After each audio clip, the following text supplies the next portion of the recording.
유시민의 어떻게 살 것인가 라는 책에서는 어린 시절 부모와 함께 여행한 추억이 많은 사람일수록 행복한 사람으로 자란다고 합니다. 가족여행에 캠핑만 한 것이 없겠죠? 이번 주 떠나볼까요? 참새 권 대표 용PD 우리는 차관봉 뿌이 아세가 한 명 빠지니까 좀 어색하네. 저희 알파박스의 노병희 대표님 모셨는데요. 반갑습니다. 저는 알파박스라는 공유 창구를 운영하고 있는 노병희라고 합니다. 저희는 김해에 본사가 있고 부산, 서울, 양산, 청주에 지점이 12개가 있습니다. 그리고 가을에는 지금 대전에 하나 오픈 준비를 하고 있는 상태입니다. 무인 창고라고 하면은 저희는 이제 봐서 아는데 네네. 이게 또 모르시는 분들도 계실 거거든요. 네네네. 어떤 건지 서비스가? 개인들이 계절이 바뀌면 집에 남아둔 옷이라든지 장비라든지 이런 걸 보관했다가 또 계절이 바뀌면 꺼내고 또 이거 보관하는 공간들을 필요하는 많은 그 회사들, 소규모 자영업자들 이런 사람들이 그 공간을 갖다가 활용하기 위해서 짐을 보관하는 그런 서비스죠. 신발 모으는 사람들도 많고. 아, 있죠. 그다음에 인형들도 종류가 되게 많잖아요. 피규어 하여튼 그런 인형들도 모으는 사람도 많고 음반이나 책을 모으는 사람들도 많고 이제 그런 것들을 모으는데 이제 집에서 모으는 것보다는 이게 환경이 좋아요. 지금 이 창고는 야외형 창고지만 우리가 또 주력은 또 실내 창고이기 때문에 실내 창고는 24시간 냉난방을 시켜주고 제습을 하기 때문에 그런 물건들이 뭐 1년, 2년 보관하더라도 상하지가 않는 거죠. 그래서 그렇게 생각으로 젊은 분들이 이용하는 경우가 되게 많습니다. 제일 궁금한 게 어떤 물건이 제일 많이 들어옵니까? 크게 세 가지는 안 하시는데 이제 첫 번째는 뭐냐면 이삿짐 관련해가 보관하는 사람들이 한 30% 정도. 일반적으로는 그걸 생각하죠. 그거 저도 이사할 때 좀 필요했었는데. 네, 왜 그러냐면 몰라서 여기는 큰 우리 가정집 4인 가구 가정집 이삿짐은 잘 안 들어오지만 1인 가구의 이삿짐들은 많이 들어옵니다. 특히 이 계절에는 예전에는 유학을 가든지 안 그러면 해외여행 3개월 간다든지 이럴 때 원룸이나 오피스텔을 빼고 보증금 빼가지고 그 돈으로 갔다 오고 그런 부분들이 한 30% 정도 됩니다. 또 한 30%가 뭐냐면 우리가 말하는 캠핑을 위한 장비 보관. 요거는 제가 좀 땡기거든요. 취미생활. 그 다음에 아까 뭐 인형이라든지 책을 모은다든지 이 순수하게 개인의 취미생활을 위한 공간 쓴 사람이 한 30%입니다. 그리고 한 나머지 한 30%가 뭐냐면 자영업자들을 위한 보관 창고 역할입니다. 특히 우리 뭐 보험하시는 분들이라든지 그런 데 선물 같은 거 이런 거 있잖아요. 트렁크에 막 넣고 다니는 이런 사람들. 선물 세트 같은 거. 네. 또 뭐냐면 또 노가다하는 사람들 트렁크에 짐 많이 들어 장비들 비싼 것들 많이 있잖아요. 그런 것들을 차에 안실을 놔두고 해서 보관했다 필요할 때 빼가지고 또 가는 분들 그 정도로 보시면 됩니다. 이거를 그러니까 이용을 하려면은 어떤 식으로 이용이 되는 건가요? 뭐 월 정액으로 하는 건가요? 아니면은 기간별로 계약을 해서 하는 겁니까? 월 정액 맞고 기간 맞고 우리가 사이즈가 다양하게 있어요. 요 창고 같은 경우는 작은 사이즈는 월 77,000원부터 크게는 월 33만원까지 한 5가지 창고 사이즈가 있어가지고 그 사람한테 필요한 공간만큼 사용하게끔 하는 거죠. 무인이면은 이제 뭐 어떻게 그 컨테이너에 비밀번호 락 같은 거를 걸어놓고 그거를 자기가 아무 때나 24시간 왔다 갔다 하면서 물건을 빼가고 넣고 할 수 있는 거예요? 그렇죠. 이거는 셀프 서비스 창고를 해가지고 이게 이름 자체가 원래 셀프 스토리지거든요. 그래서 이게 이제 셀프 서비스 스토리지의 약자인데 계약만 하고 난 다음부터는 24시간 365일 아무 때나 자기가 와서 짐을 넣고 빼고 할 수 있는 그런 시스템으로 시간 제약 없이 막 쓸 수 있는 건 좋네요. 네네, 맞습니다. 네. 알파박스 사업을 하고 계시는 우리 노병희 대표님 본인 소개를 한번 부탁드리겠습니다. 저는 직장생활 10년 했었고요. 그 다음에 2002년도에 첫 창업을 해가지고 뭐 1인 기업으로 지금 20년 차 이렇게 쭉 공헌하고 있는 사람인데 뭐 크게 성공하지는 못하지만 어떤 지속 가능한 사업을 하려고 굉장히 노력을 많이 했다. 그리고 저는 뭐 결혼도 했고 뭐 아이들도 이미 대학생이 다 됐고 나이도 50대 중반이고 이제 은퇴 준비만 잘 하시면 되겠네요. 은퇴 준비는 이미 다 돼 있다고 봐집니다. 이런 사업 자체가 이제 지속 가능하기 때문에 한번 해놓으면 다른 사업하고 달리 한번 셋업을 잡게 되면 꾸준하게 계속 가는 어떤 그런 사업이기 때문에 처음에 만들기는 어렵지만 한번 셋업이 되면 10년, 20년, 30년은 갈 거라고 이제 그렇게 생각하고 있습니다. 직장 생활 10년, 직장은 어디 다니셨어요? 뭐 어떤 일 하셨습니까? 선박 기자재 센서 관련 쪽에 이제 제품을 제작하는 회사인데 상장 회사입니다. 지금은. 그쪽에서 이제 다니시다가 창업을 하셨네요. 근데 저희들이 이제 창업했을 때는 그 당시에는 조선 경기가 이미 이제 꺾기가 있어가지고 어떤 새로운 제품을 가지고 제가 진입하는데 많은 장애가 있었어요. 그래서 이제 다양한 아이템과 다양한 사업군을 가지고 굉장히 테스트를 많이 하고 시도를 많이 했었는데 대부분 다 실패를 하고 그 중에 살아남아 있는 게 알파박스다 생각하시면 사실은 제가 그 당시에 수소 관련 쪽에 투자를 했다가 수소는 괜찮지 않습니까? 지금 수소 자동차도 나오고 그런다는데. 그렇죠. 근데 제가 너무 빨라가지고 시기를 잘못. 그 15년이 빨라 2005년 정도에 그 사업에 들어가서 제가 쫓딱 망했어요. 그 당시에 창업을 하고 난 다음에 한 2, 3년 동안에 뭐 사업이 참 잘 됐어요. 몇십억을 돈을 갖다가 2, 3년 안에 마련했는데 그때 당시에는 되게 젊었으니까 뭔가 좀 값어치 있는 일을 해야 되겠다. 그래서 수소 관련 쪽 장비 개발에 몰입을 하게 됐는데 이제 미국 유학 갔다 온 뭐 박사들 하고 이렇게 열심히 개발도 하고 물건도 만들었는데 막상 시장에 진입하니까 시장이 없는 거예요. 망하고 난 다음에 느꼈죠. 이게 사업은 하고 싶은 게 하는 게 아니고 시장이 있는 걸 해야 된다. 내가 하고 싶은 거는 취미생활을 해야 되는데 그때 그러지를 못해가지고 크나큰 실패를 갖다가 함께 겪은 적이 있죠. 그 셀프 스토리지 관련해서 어쨌든 맡기는 기간이 보통 한 어느 정도 되십니까? 맡기는 기간이 이제 네. 최소도 아니는 있어요. 한 달인데 저희들이 통계적으로 정확하게 구분은 안 돼 있지만 기본적으로는 한 6개월 이상은 된다. 오래 맡기시네요. 근데 오래 맡겨줘요. 이제 이게 또 이 사업 자체가 재밌는 게 10명이 들어온다. 그러면 그 중에 한 3명 정도는 3개월 이상 쓰다가 나가요. 또 몇 팀들은 또 한 그 중에 3명 정도는 한 6개월 이상 가거든요.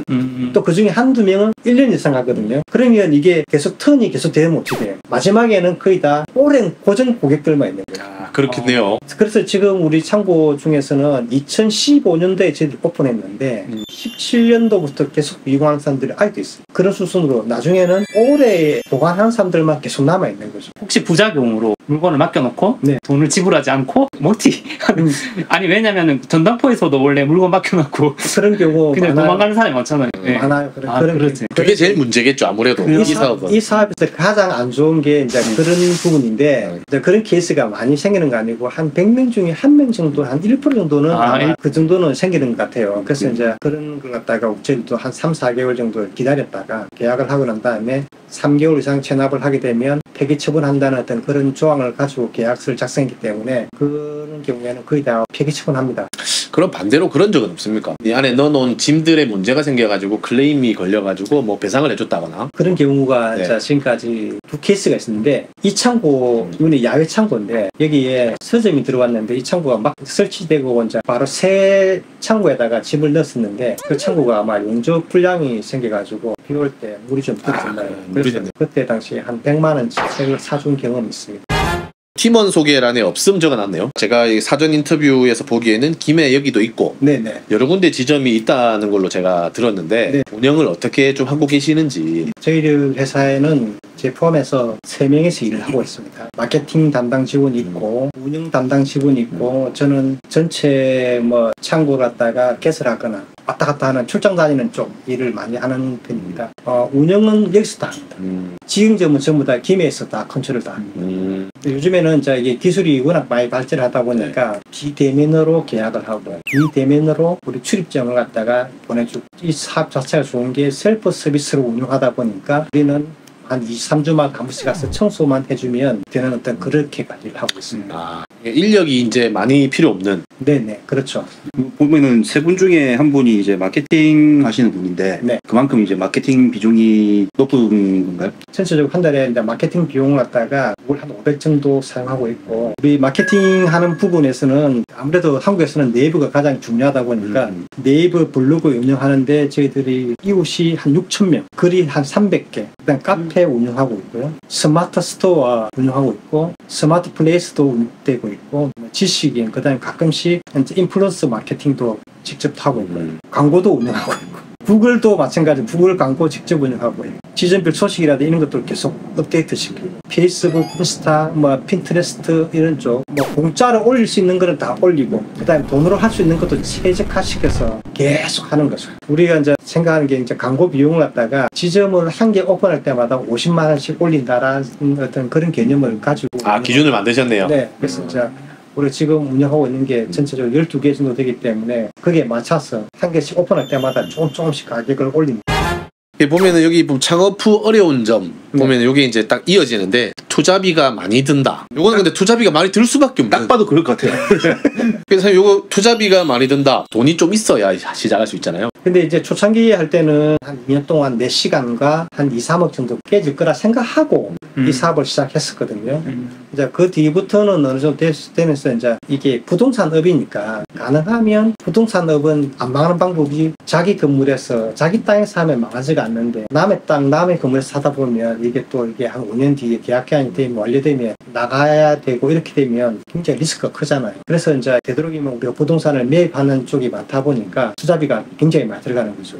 빚이 많아요. 매입을 하든 경매를 통해서 낙찰을 받아가든 간에 투자비 자체가 많이 들어갑니다. 처음에는 컨테이너 이런 것만 있는 줄 알았어요. 근데 말씀을 듣다 부동산업이라고 하시는 말이 왜 그러냐고 보니까 그냥 건물 지하 이런 거 말씀하시는 거 보니까 그런 데가 그러면은 그거네요. 온습도 관리되고 이런 데가 이제 건물인 거고. 네, 맞습니다. 그냥 물건 그냥 아무 데나 갖다 넣어도 되는 거는 이렇게 야외 컨테이너 형식으로 운영하시는 거고. 이 야외 컨테이너도 일반적인 어떤 우리가 이사진 컨테이너가 좀 달라요. 우리가 이제 이게 디자인 특허라든지 이런 게 있는데 창고들은 숨을 쉬어요, 자체적으로. 우리 브레이드라죠. 그래서 이제 뭐냐면 공간이 밀폐가 되면 여름에는 안에 습기가 차고 겨울에는 결로가 생기거든요. 맞아요. 이 창고들은 결로가 안 생겨요. 그 다음에 여름에도 온도가 별로 안 올라가요. 그러니까 내추럴이지만 밖에 온도가 30도면 안에 온도는 한 2, 3도 정도만 올라가요. 겨울에도 밖에 온도가 영하 2도면 안에 기온도 영하 한 2도, 1도 이렇게 되지. 밖에 그냥 일반적인 온도하고 별 차이가 없어요. 대신에 이게 이제 숨을 쉬기 때문에 약간의 먼지는 들어가지만 안에 들어가 보관된 물건들이 상하지는 않아요. 재밌네요. 듣다 보니까. 컨테이너도 그냥 컨테이너 사가지고 그냥 색칠하고 뭐 이래서 갖다 놓는 게 아니네요. 그게 아니죠. 네. 아, 대단하십니다. 이거 확실히 근데 이 조선 기자재랑 이런 것들을 또 앞에 해오신 게 있기 때문에 이런 것도 좀 생각을 하셔가지고 또 직접 설계하시고가 되시는 것 같아요, 그죠? 어느 정도 지금 또 자리도 잡으셨잖아요. 여러 군데, 10군데도 넘는데. 내년에는 아마 넘버2 되지 않겠나 생각합니다. 넘버2. 와. 네. 넘버2, 넘버1까지 가야죠. 저희들 목표는 2030년까지 아마 전국에 300개 정도 가는 게 목표를 가지고 있습니다. 바로 뭐 기업 비전까지 바로 나왔잖아요, 지금. 300개 깔고 회사 자산이 한 1,000억 이상 상장해야 돼. 상장. 상장까지 알아보고 있습니다. 그 대표님 상장하시기 전에 미리 소스 좀 주십시오. 직장을 10년 정도 다니시다가 창업을 하고 나니까 직장 다닐 때랑 비교했을 때 뭐가 제일 좋은 것 같습니까? 일단 내 마음대로 할 수 있는 게 제일 좋죠. 근데 그 내 마음대로 할 수 있다는 게 뭐냐면 시간 조율이 가능하다는 것이고 밤늦게까지 일하는 건 당연한 것이고 그 다음에 또 돈도 많이 번다는 것이고 돈을 또 많이 벌다 보면 또 마음의 여유도 생기고 그러면 또 여러 가지 많은 생각을 할 수밖에 없는 그런 좀 시간적 여유가 제일 많은 것 같아요. 그 다음에 하고 싶은 걸 많이 할 수 있다. 다양하게. 그 다음에 돈도 많이 벌어도 어떤 사람들은 가정생활을 제대로 못한 사람이 있는데 저는 좀 그런 부분들은 잘 된 것 같아요. 그래서 가족들하고 시간을 굉장히 많이 가졌던 캠핑도 많이 다니고 한 10년 다녔으니까 가족 간의 신뢰가 없으면 사고는 하기 힘들다는 생각을 많이 가지고 있어요. 중요한 게 그 부분. 그 20년 동안 1인 기업을 하면서 뭐 아까 전에 뭐 굴곡 같은 거 말씀하셨는데 그거를 이제 유지할 수 있었던 비결이나 노하우 이런 게 있습니까 혹시? 노하우라고 하기보다는 열심히 할 수밖에 없는 그런 상황이고 일단 내가 가족이 있는 가장의 입장에서 일단은 내 가족은 잘 먹고 잘 살아야 되는 기본적으로는 어떤 그런 마음을 가지고 일을 하다 보니까 열심히 할 수밖에 없었죠.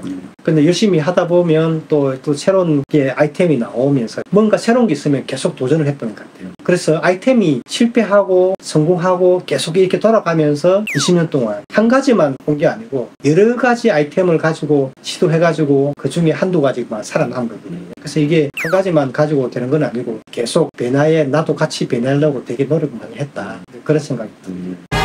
자, 어쨌든 장시간 달려왔는데 이제 대표님께 인사를 드려야 될 때가 됐습니다.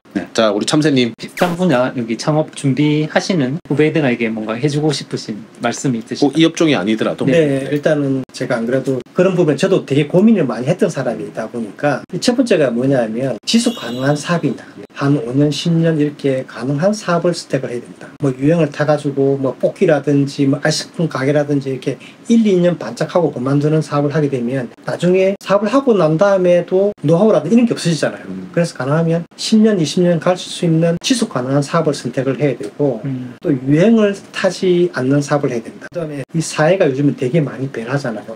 사회 변화가 너무 심하지만 그래도 사회 변화에 견딜 수 있는 사업이 돼야 된다. 이런 관점에서 사업을 바라봐야 된다고 생각합니다. 우리가 스노볼이라고 얘기하는데 눈을 갖다가 처음에는 이렇게 주먹만큼 뭉치지만 자꾸 굴리다 보면 크기가 커지잖아요. 계속 커질 수 있는 그런 사업을 해야 된다. 그렇게 이야기 드리고 싶습니다. 자, 오늘 저 창업문 이야기를 나눠봤는데 네. 어떠십니까? 이런 경험이 저한테 또 좋은 도움이 될 거라고 생각하고 고맙습니다. 와주셔서. 그리고 또 우리 회사를 또 알리는데 또 도움을 주셔서 너무 감사드리고 또 성공하시기를 또 네. 바라겠습니다. 네. 고맙습니다. 오늘 나와주셔서 감사드리고요. 참새! 알파박스! 권 대표, 용 PD 우리는 창업문! 자, 다음 시간에 또 만나요. 창업문 팟캐스트